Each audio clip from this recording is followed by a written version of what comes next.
Salam hebat luar biasa kepada para Bapak Ibu guru tangguh seluruh Indonesia.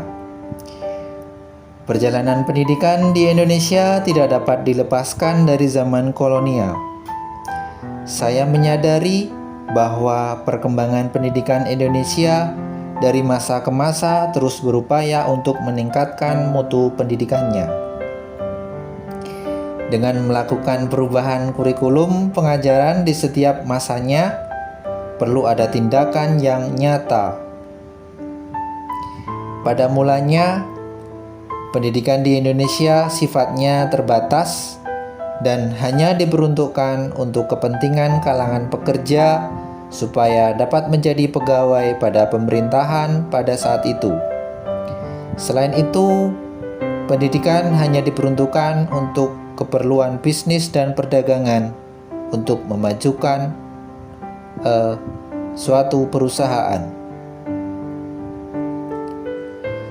Lebih jauh lagi sebelum masa kolonial, sistem pendidikan Indonesia telah berkembang yang mengarah pada proses penyebaran agama disertai ilmu-ilmu eksak, perbintangan, sampai ilmu teologi. Dimulai dengan pendidikan Hindu-Buddha, pendidikan Islam, hingga pendidikan Katolik Kristen Protestan. Dalam filosofi pendidikan Indonesia, Ki Hajar Dewantoro memaparkan bahwa pembelajaran dari Barat tidak serta-merta kita hindari. Pembelajaran dan pengajaran dari mereka tetap kita pelajari dan dalami. Namun jati diri bangsa dari unsur kebudayaan jangan sampai luntur karena pengaruh dari sistem pembelajaran Barat. Beliau berpesan kepada generasi pendidik bahwa untuk mengajarkan kepada peserta didik, pergunakanlah hati dan terapkan pendidikan yang humanis, bermoral sesuai nilai-nilai Pancasila, dengan menjunjung tinggi nilai kebudayaan sesuai jati diri bangsa, ditunjang dengan kemahiran penguasaan teknologi. Berikut ini telah saya rangkum beberapa perjalanan pendidikan di Indonesia dari masa ke masa. Dimulai dari penyebaran agama menjadi landasan pendidikan. Yang pertama adalah pendidikan Hindu-Buddha yang dimulai pada abad 4 sampai abad ke-5. Pada masa ini, pengelola pendidikan adalah kaum Brahmana, bersifat tidak formal dengan mengundang guru untuk datang ke istana, dan pendidikan kejuruan dilakukan secara turun-temurun melalui jalur kastanya masing-masing. Kemudian berlanjut pada abad selanjutnya, yaitu masuknya pendidikan Islam di Indonesia.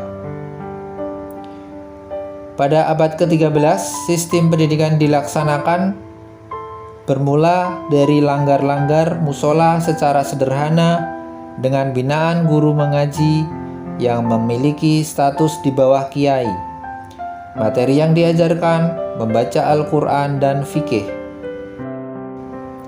Sistem pendidikan pemondokan sederhana, materi pembelajarannya bersifat khusus atau keagamaan, penghormatan tertinggi kepada guru, dan tidak ada gaji untuk guru karena memotivasi santri semata-mata karena Allah Subhanahu wa Ta'ala. Selanjutnya, masuk ke abad ke-16 ada pendidikan Katolik dan Kristen Protestan yang dibawa oleh bangsa Portugis, bermula dengan menguasai Malaka bersama para misionaris Katolik Roma dengan misi 3G atau God, Glory, and Gospel. Sistem pendidikan ditujukan kepada anak-anak melalui seminar-seminar dan membangun gereja-gereja di tiap wilayah.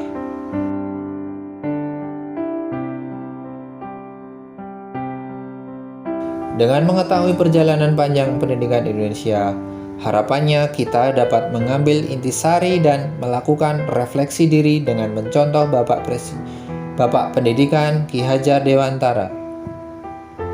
Sekian, semoga bermanfaat.